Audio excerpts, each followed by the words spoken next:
Ben alors, maintenant quand la sauce elle est prête, on va continuer à mettre le rassemblage disons, tout l'assemblage de tous les étagères et tout ça. Alors maintenant, comme on a dit tout à l'heure, la première couche est la pâte, la béchamel et la pâte. Maintenant, on va mettre la sauce avec la viande. On va mettre comme ça. On va essayer d'étaler.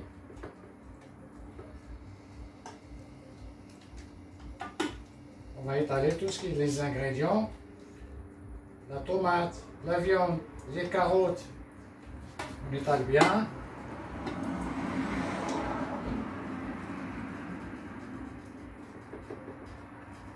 faut qu'elle soit bien étalée. Et on va tous les côtés. Quand on prend un morceau, il y a du tout. Il y a de la viande, il y a des carottes, il y a du tout. Il ne faut pas qu'il soit vide d'un côté et plein de l'autre. Ok? Là, c'est la première. Là, on a rempli comme ça, avec la sauce. Maintenant, on rajoute la couche, comme on a dit. Comme d'habitude, on rajoute une couche, et ainsi de suite. Et c'est ça la préparation, et on monte jusqu'à là-haut.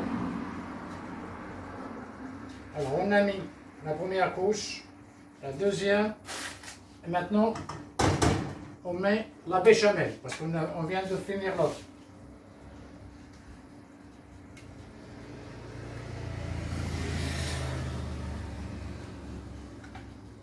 On monte de haut en bas ou de bas en haut. Après, on va faire les allers et les retours avec la louche pour bien mettre la béchamel un peu partout. Ok, là c'est bien comme ça. Pas besoin de cuire la pâte avant, hein, parce que la pâte ça se cuit automatiquement au four, ça va cuire. Parce que les gens qui, je sais pas, préparent la pâte en avance déjà cuite, mais ça va faire trop cuite. Même si même al dente, la pâte, mais ça va être trop cuite. Alors à ce cas-là, on ne fait pas. Moi je fais comme ça. Alors, on redémarre de l'autre côté. Pareil. Là, il manque. On va ouvrir un autre paquet parce qu'il faut qu'on remplisse bien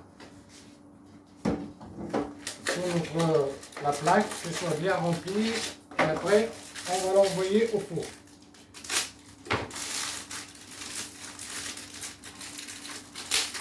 Voilà, c'est cassé.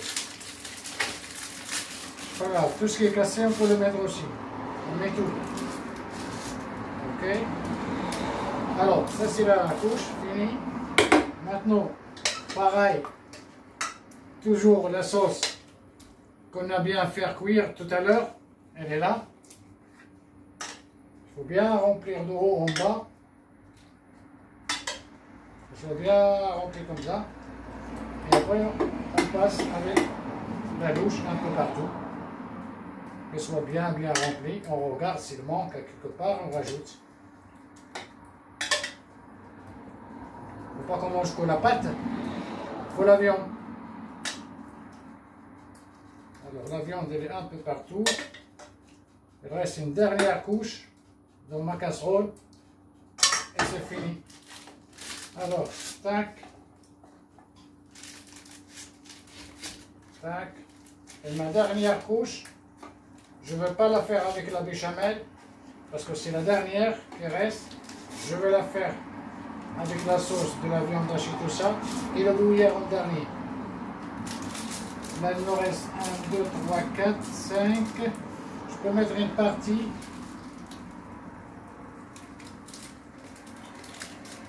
On va faire. Non, je continue. J'en mets encore là. Je continue avec la béchamel. C'est bien, on finit.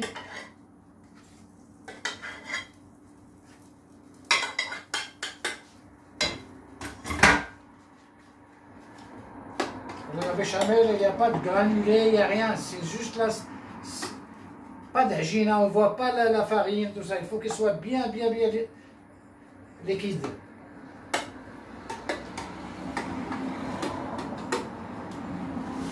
ça c'est la deuxième couche. Bon, deuxième, on est au troisième ou quatrième couche. Ça c'est fait. Alors, je vais finir mon dernier couche avec la sauce. Et tout est fait. Après, il n'y a plus rien à faire. Ça et ça. Fini la dernière. Hop.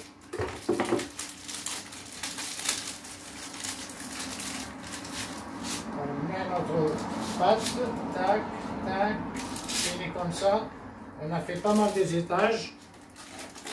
Ça c'est fini. On ne parle plus. Ça y est, j'ai plus besoin. Ça, j'ai plus besoin. Pareil, en même temps, on enlève tout.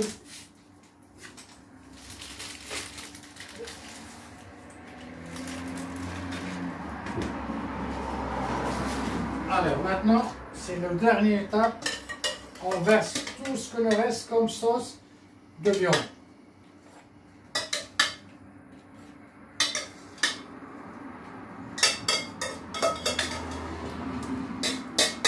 Là c'est bon, on étale pareil, toujours comme on a dit.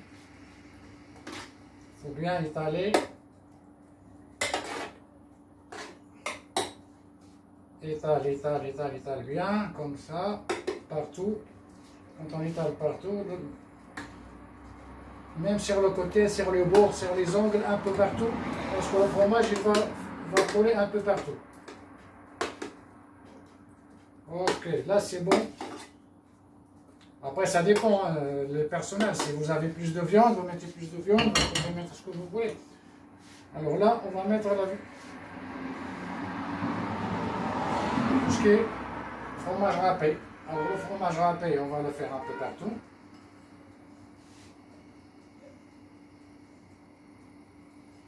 C'est pas assez. On va rajouter un petit peu parce que là, je vois que c'est pas beaucoup. Je rajoute un petit peu de fromage parce qu'on a besoin. C'est le fromage qui va donner le goût de la béchamel et tout.